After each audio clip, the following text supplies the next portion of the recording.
Film club. Just how I used to do Lego. Do you used to do what with Lego? Look at other people's. Thank you very much for joining us in an episode of Film Club. I'm one, your host, Andy Harrison. To my right, as always, it's the Lego watcher himself, Andy Donaldson. Adapter. Sorry, Lego adapter. I do apologise. Andy, how are you doing today?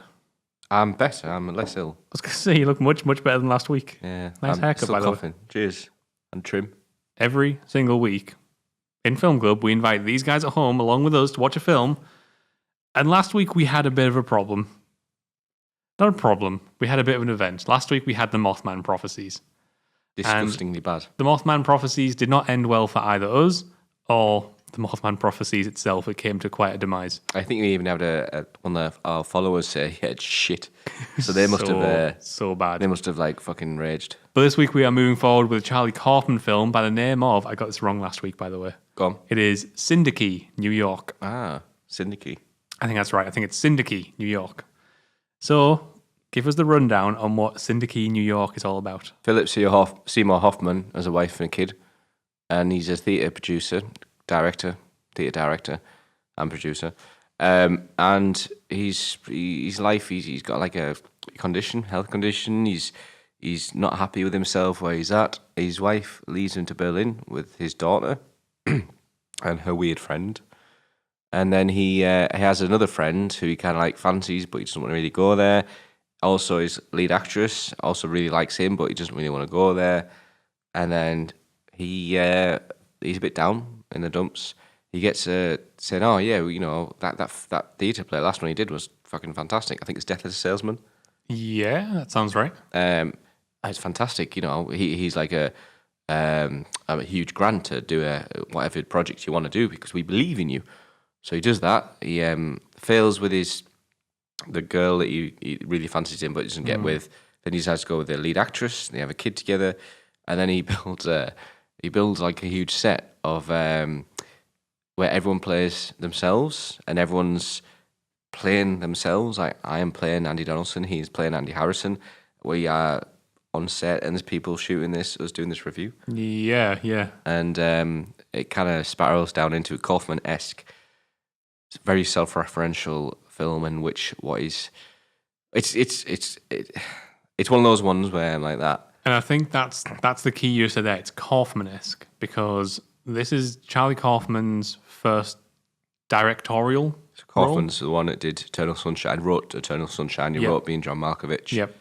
Malkovich. I missed that one. Malkovich. But this is the first time Charlie Kaufman had directed a film and written it as well. So this feels even more Kaufman than Kaufman. Other Kaufman work. Yeah. How do you feel about it? 50-50. More 60-40. 60 happy. And the reason is I felt, in terms of, right, so if we're just going to the bad parts first, I felt the pacing of this film was, especially at the start, very off. I thought it was very slow to start, and I was losing interest. Then it takes a turn, and that turn is when there's a couple of Kaufman-esque moments where the house is on fire, and I was fucking just laughing at the fact that we're just, like this. And I was like, okay, I can get on board with that. Or like the miniature paintings, I was like, that's very Kaufman. I can get on board with that. But it was when he started, he cast someone as himself, Sammy as himself. And it's where they started talking. Sammy started talking for who's he called, the lead bloke? Who's Seymour Hoffman player?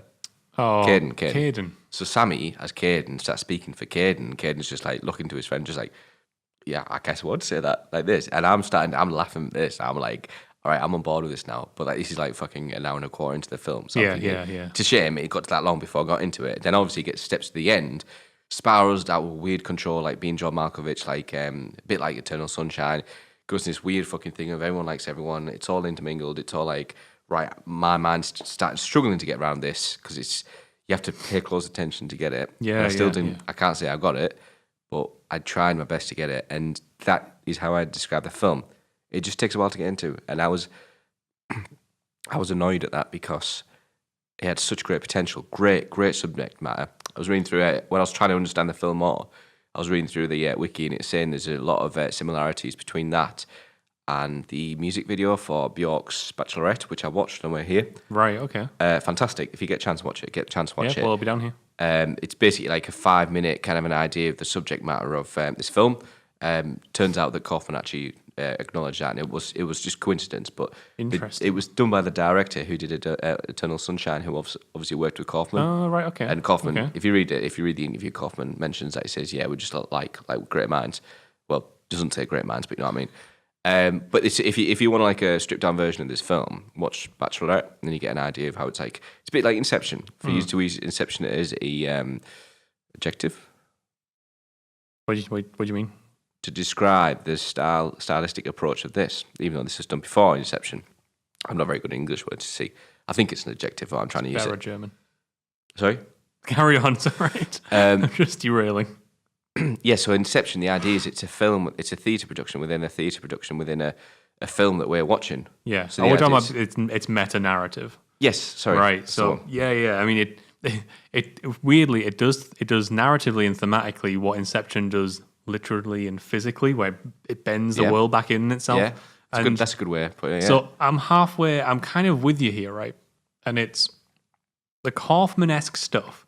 The fact that what Kaufman does better than anybody else is he kind of places pieces on the board, and then he becomes so meta-narrative that the narrative twists in and folds back in on itself until you get this like narrative black hole. You had at some point this is what Andy's trying to say, I reckon, is when you had Caden taking a step back, Sammy plays Caden, then you have someone to play Sammy. Yeah. And you just like, right, hold on. And then that woman that he likes, the original, who's the woman? Olivia? No. Hazel. Thank you, Hazel. So Sammy likes Hazel, but the real Hazel, Yep. Caden fucks with the Hazel that's trying to impersonating Hazel, Yep. the actress Yep. Hazel. And that's what you're saying. It twists. Yep. And you're just like... Yeah, and the fact that he gets this grant and he gets this bizarre sort of warehouse. You don't quite realize what the warehouse is for at first, and slowly he starts to build a little New York within this warehouse. In New York. And you start to realize people aren't going there to perform anymore. Really, people are going there just to live. And then as Sammy is killed, another Caden takes over, and he fills the role with the woman he cast to play the cleaner, which he impersonated earlier on. This is where it gets my mind. Because her role's empty, Ellen, lets him play the role of Ellen. who really is tied to Adele because she cleans Adele's apartment. Exactly. And then now he's an actor within his own play and no longer has the control that he did. He's now the pawn, which means he gets what he asked for from Hazel originally. He gets people in his ear telling him what to do at every step. Yeah. Which is what he was asking for from Hazel. If you didn't follow that, that's Kaufman. And it's simultaneously wonderful and terrifying. A little bit disconnecting. I find it terrifying. Yeah. Like, how does his mind work that way? It reminds me, in terms of the screenplay and the way he folds it in back in itself, reminds me a lot of Adaptation. But it's like he took this to a whole nother level. Adaptation is Kaufman wrote Spike Jonze. Yeah. Which is a great film. But I think Spike Jonze must have like tempered it a little bit. Well, that's what I think. So people have said in this, again, reading through, people have said that whilst he's great Kaufman, he could have, in some cases, done with that little bit of tempering from other directors. Yeah. Like a director who's been in the game quite a while, they're kind of like, right, edge that bit out, smooth that bit off, kind of lay this down a bit. But also, you can't help but be absolutely awestruck by the ideas he's putting on screen. That's and what like, I mean. It's terrifying. The sort of the fearless nature he's got of just being like, screw it, I'm going to tell this bizarre narrative. Yeah. What I do really appreciate, though, even though we're talking about him being this bizarre sort of like fold yourself in narrative, blah, blah, he takes the time at the beginning to tell a perfectly mundane, normal story. Like that film, when you think back to where you end and then where you begin, he totally has it kind of under control in terms of like pacing out piece by piece, making it more complex. Because that film starts as just Philip Seymour Hoffman in a bad relationship. Yeah. And then from there, he spirals out of control. I agree. I think there's a little bit of disconnect with the pacing. I think you're right in the first part. Like maybe the first 20 minutes, half an hour. You know, when the kid's in the car and they're obviously stressed, his health and stuff like that. From that bit when she moves away to the bit where they actually start in the theatre, that little bit in between. I think that's where there's pacing issues. Yeah, I agree. And I got very frustrated at this idea that he was just passing time very quickly, but he was also kind of throwing his kid under the bus. Like, he wants to see his kid, but isn't active in actually going to see his kid. The only thing I didn't like about this film is how it gets kind of weird. And it's Kaufman-esque, but it's weird for Kaufman as well. He's like, when his kid's dying in the hospital, then he has to agree that he's gay. She has a relationship with her mother. She's a stripper. And I was just like, so there's no need for that. I was trying to get my head around it, and I don't know. I personally, and do again, let us know in the comments below if you guys. I can't quite get my head around what he was saying with the homosexuality stuff. Similarly, I couldn't get my head around why her house is on fire. I thought it was a cool, quirky thing. But is the idea that is it signifying some sort of? I can't be signifying danger because like he ends up saying that that's the happiest day of his life is the day before she dies. Do you know what I mean? Like there's little elements where I don't believe that on a rewatch I'd get it. I don't. But he has his own ideas why they're there. It's symbolic to maybe Kaufman, but I don't personally understand it. Yeah. Some films you come out of them and you go, I didn't get all that. Solaris. Didn't get all that. But I believe if I watch Solaris multiple times, I will get everything eventually. I don't here. I feel like I could watch this multiple times and still not get stuff. I disagree with that. Go on. No. Not right. Okay. Apart from that end bit, you said still not get stuff. Yeah. I reckon the more you watch it, the more you could take back from this film. Oh, yeah, absolutely. Sorry, absolutely. I thought you were going to send a different thing there. This film's rewatchable. Rewatchable. Yeah. But I agree with you in the sense that you won't get everything watching it again. Yeah. I mean, coming off of last week, I loved watching this, to be honest. Like, this really put me right back up because we had such a bad one last week that coming into Synecdoche, New York, I think that's right. Coming into Synecdoche, New York, I was a little bit tempered. I was a little like, is this going to be good? Is this going to be bad? Because again, this comes from a recommendation. Oh my God, I'm so sorry. We forgot to mention who recommended this. This came from Ryan Armitage, one of our commenters, one of our watchers on the channel. So thank you, Ryan. I do hope you've been watching this long. Sorry we didn't flag you at the top of the show. So this was coming from one of our viewers.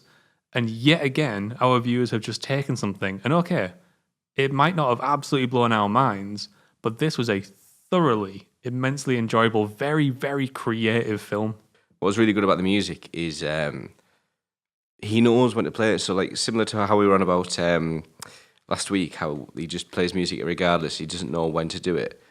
With this, he has a really good place for, because this film's so depressing and it's all about death and stuff like that. Yeah. There's like moments where there's moments of everything coming together, maybe hope, whether it's false sense of hope or normal hope, just the pieces of the puzzle coming together. And it's those moments that the music comes through, and it's just a really light-hearted piece, really well composed. Nothing majorly stand out, but just really suited towards the situation. And it's really cool how it comes together. And it comes together, and he just really elates in this kind of quite depressing moment. It elates you a bit further, so it raises your hopes as well. I just thought it was cool anyway. Well, I think you're right, and also by not having it be this overstated piece of music, it flies with the understated performances as well. Because Philip Seymour Hoffman has a great performance, but it's quite understated. Yeah, he doesn't have to have this huge range, and that's kind of paralleled in the way they're approaching both the music and also the cinematography within it is very sort of. I didn't notice. I don't want to say it's subdued. It's a subdued look. It's very sort of natural, very realistic. That kind of helps heighten that sort of weird Kaufman-y world that's going on. It's one of those films that's not necessarily easy watching. It's not necessarily not easy watching. Sorry, you can't just sit down and watch this, analyze it a bit like this. You literally have to pay full attention. Yes. And you have to get proper into film mode and also into the actual experience, let it wash over you, which isn't something I believe that we've had for a while. We've had films that really immersive, really get you in there, but you haven't had a film where sit down and just pay attention, like Being John Malkovich, something like that. Unfortunately, Terrence Malick, one that just washes over you and he just leaves you hazed, but in a way that you're happy, like a good haze. Yeah, because it kind of, what it does is it engages you on both a creative and an intellectual level, and makes you engage those parts of your brain in order to meet it halfway. Unlike last week, because it was a fucking shit show. Unlike last week. But yeah. So anyway, there is Synecdoche, New York, from Charlie Kaufman. And we would like to thank, yet again, Ryan Armitage. I'm so sorry I missed you at the beginning of this show. If you want to let us know what you thought of Synecdoche, New York, you can let us know in the comments below, or you can hit us up on Twitter, as always. We'll be back once again next week, though, where we're going to take a look at Charlie Kaufman's animated film. Is that right? Yes, I don't know if it's his only other film, but Anomalisa. Because I really liked where he was going with this, Kaufman. I liked how it is his directorial debut. Yes, there might be parts with like pacing and stuff like that. It could have been improved on. By the way, we've just gone performances. By the way, at the end of this, Philip Seymour Hoffman was awesome. But yeah, Anomalisa, and I want to see how he's progressed himself as a director. Because if he's anything like Kaufman's other work, surely it'd be better. I'm also a little bit terrified to see what he's like with stop motion. The idea of like removing the barrier of live action, and now it's just animation. He can do whatever the hell he wants. Yeah. So yeah, you can join us next week for Anomalisa. Until then, enjoy watching shit.